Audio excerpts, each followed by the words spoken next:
Hey guys, I wanted to talk about Christmas giving when you are on a budget. First off, I want to say, whether you're on a budget or not, I think that it's important to remember that a lot of the things that we give at Christmas and birthdays are not...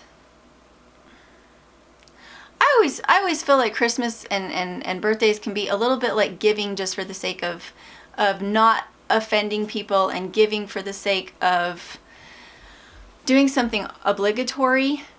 And so when I look at Christmas giving, I only like to give people things that I feel like I can afford to give so that there's no resentment and that they will appreciate because there's no obligation on their part to hold on to it if they don't care about it. And so I think when we pick gifts to give to each other, I don't understand giving gifts to people that we don't know, or giving gifts to people that don't necessarily care about what we're giving to them. So I love the tradition. There's a tradition in our area of taking cookies and things to people that you care about rather than gifts, and I believe in that wholeheartedly. If there is a party or something that we're going to, I will take something that I've canned that I know will be enjoyed by the group. I'll put a little ribbon on it, and that will be my gift to the hostess. And I really enjoy doing that because then she doesn't have to hold on to anything. If it doesn't all get used up, it was just a can, but it still was given in love and received in love. So my favorite thing to give is food. You don't have to hold on to it. It has a definite use, and it has a definite expiration date. No guilt, nothing. And so that's my first gift, overall food. After that, I will look throughout the year for universal items, things like ribbons and laces and fabric and yarns, if I'm not making them, that I can use to create gifts for people. So Mom, don't watch this part. This is for you, so turn away. So when my auntie left her home and went into a nursing home, she had boxes of things that she couldn't use anymore, and I took them. There's a small amount that fits into a small space because it's just thread.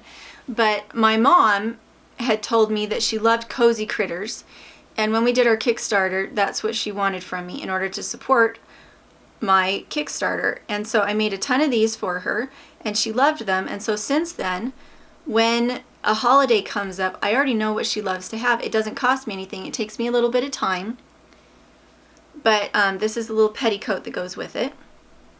It took me a week to make these, and I really hope that she absolutely loves them, and I'm pretty sure she will because she's told me that she loves them, and I've seen her use them.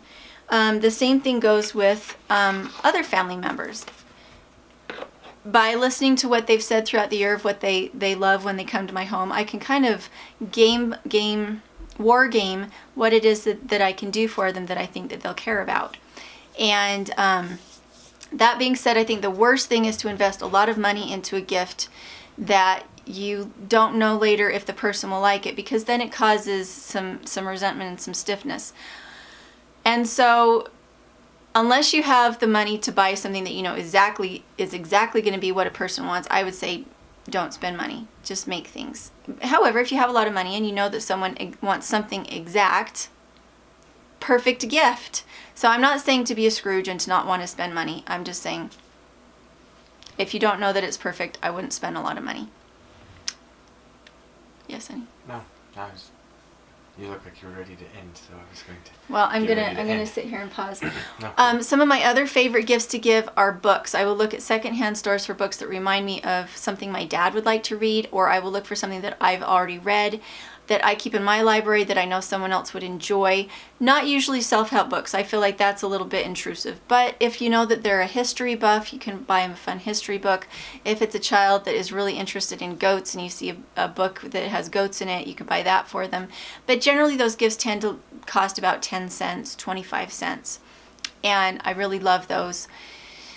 And yeah, I love to make things for people as gifts. But again, if you put a lot of time into something and then you see it being wasted, it does cause friction. And so be cautious with those kind of gifts and give them to people who really appreciate the gift rather than to everyone and having them not be appreciated. So I'll talk to you later.